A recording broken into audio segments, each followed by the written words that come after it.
Hi സുഹൃത്തുക്കളെ, നമ്മളിപ്പോൾ വന്നിരിക്കുന്നത് കൊല്ലം പാപനാശം കടപ്പുറത്താണ്. അതായത് കൊല്ലം ടൗണിൽ നിന്ന് 1 കിലോമീറ്റർ മാറി കൊല്ലം KSRTC ബസ് സ്റ്റാൻഡിൽ നിന്ന് 1.5 കിലോമീറ്റർ, റെയിൽവേ സ്റ്റേഷനിൽ നിന്ന് 1.5 കിലോമീറ്റർ അകത്തേ വരുന്നുള്ളൂ.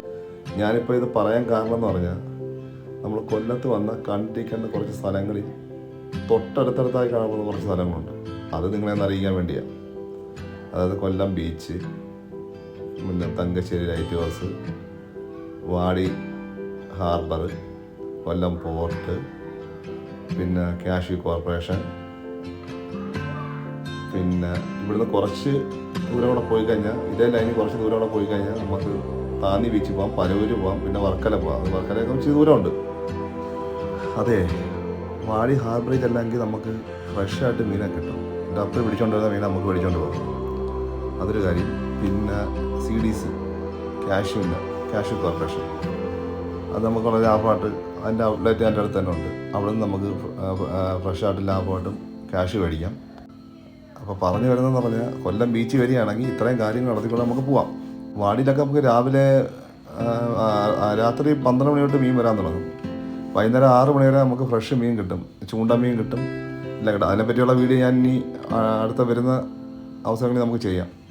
വാടിയും കാഷ്യൂ കോർപ്പറേഷനും ലൈറ്റ് ഹൗസും തങ്കശ്ശേരി കാവലും പോർട്ടും ചിന്നക്കട എന്ന് പറഞ്ഞ ഒരു ചരിത്രമാണ്. ഓക്കെ, നമുക്ക് വിഷയത്തിലേക്ക് വരാം. ഇവിടെ പാവനാശം കാപ്പുറം. പിന്നെ ഇവിടെ ഇപ്പം ചെറിയ പണി വന്നുകൊണ്ടിരിക്കുകയാണേ. ഇവിടെയാണ് നമ്മൾ പിതൃതർപ്പണമൊക്കെ നടന്നത്. ഇവിടെ ആവശ്യമാണ് നമ്മൾ ബലിയൊക്കെ വരുന്നത്, കർക്കിടക ബലിയെ. ഇവിടെ നിന്ന് വെച്ച് അങ്ങോട്ട് ചെന്ന് കഴിഞ്ഞാൽ ലൈറ്റ് ഹൗസ് കാണാം. അത് വീഡിയോ കാണാൻ പറ്റുമെന്ന് എനിക്ക് തോന്നുന്നില്ല. ലൈറ്റ് ചെറുതായിട്ട് കത്തി പോകുന്നതായിട്ട് കാണാൻ പറ്റും വീഡിയോക്കകത്ത്. അതിനപ്പുറത്ത് ബീച്ചുമാണ്. ഇവിടെ മുമ്പ് ഒരു പ്രാവശ്യം ഒരു കപ്പൽ അടിച്ചിട്ടുണ്ടായിരുന്നു.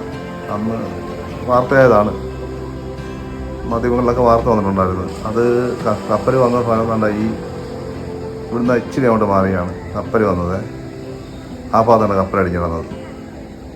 അത് പിന്നെ ആക്രിക്ക് പോയി. അത്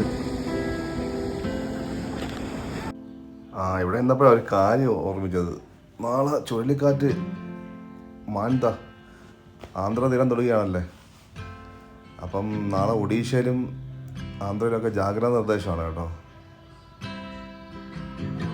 മാത്രമല്ല, കേരളം, ഒഡീഷ, കർണാടക എന്നീ തീരപ്രദേശങ്ങളിൽ മത്സ്യബന്ധനത്തിന് വിലക്ക് ഏർപ്പെടുത്തിയിട്ടുണ്ട്. അപ്പോൾ ഇതുമായിട്ട് ബന്ധപ്പെട്ട് നിൽക്കുന്നവർ ഒന്ന് ശ്രദ്ധിച്ചോണേ. അപ്പം ഞങ്ങൾ പോകുന്നു. നന്ദി, നമസ്കാരം.